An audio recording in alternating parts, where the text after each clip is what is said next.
Plus de 50 ans après la dernière participation d'Haïti à la Coupe du Monde, l'équipe s'est récemment qualifiée pour la Coupe du Monde de 2026 et cette victoire à saveur haïtienne résonne jusqu'à Montréal où on va rencontrer le père du gardien de but de l'équipe nationale. C'est quoi votre émotion, votre sentiment aujourd'hui de voir que votre fils a contribué dans la victoire historique de cette équipe après 50 ans? C'était extraordinaire. C'est quelque chose vraiment de... En fait, on ne peut même pas décrire la joie.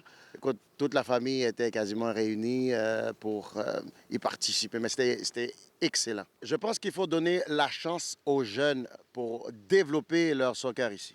Un ex-joueur des Grenadiers rencontré qui vit aujourd'hui à Montréal n'a pas caché sa joie et a fait part de sa fierté pour son ancienne équipe et son pays d'origine.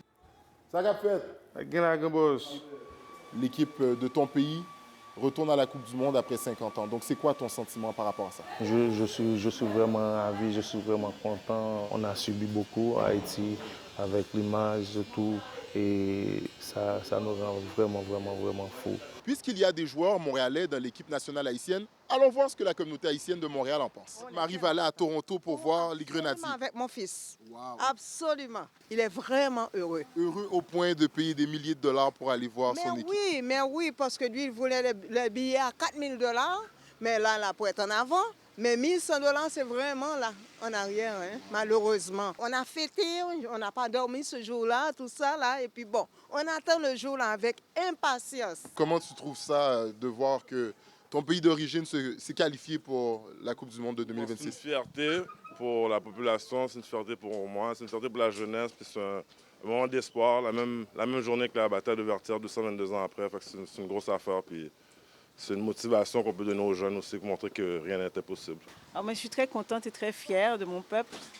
La journée que j'ai su ça, vraiment, la soirée que j'ai su ça, j'étais vraiment... j'ai créé de joie chez moi, entourée de mes enfants. On était toutes contentes. Puis j'arrêtais pas de regarder ça sur les réseaux sociaux et tout. Puis je trouve que c'est quand même un bon pas pour Haïti. Puis, et je souhaite qu'un jour, qu'on a la paix chez nous. Puis ici, à la Perle Retrouvée, des membres de la communauté haïtienne s'organisent déjà pour la diffusion des matchs. Pour toute la durée de la Coupe du Monde, donc on va assister au match ici sur grand écran géant. Donc ça va être super, ça va être une très belle ambiance. Donc on va tous se retrouver ici, derrière Haïti, pour supporter l'équipe nationale. Le 18 novembre 1803, Haïti a remporté la bataille de Vertières qui mènera le pays à son indépendance le 1er janvier 1804. Et 222 ans plus tard, elle a remporté une autre bataille, celle qui l'amènera vers la Coupe du Monde en 2026. Et cette idée fait déjà rêver plusieurs Haïtiens d'origine rencontrés à Montréal. À Montréal-Nord, Sacha Oulkimirazil pour Novo Info.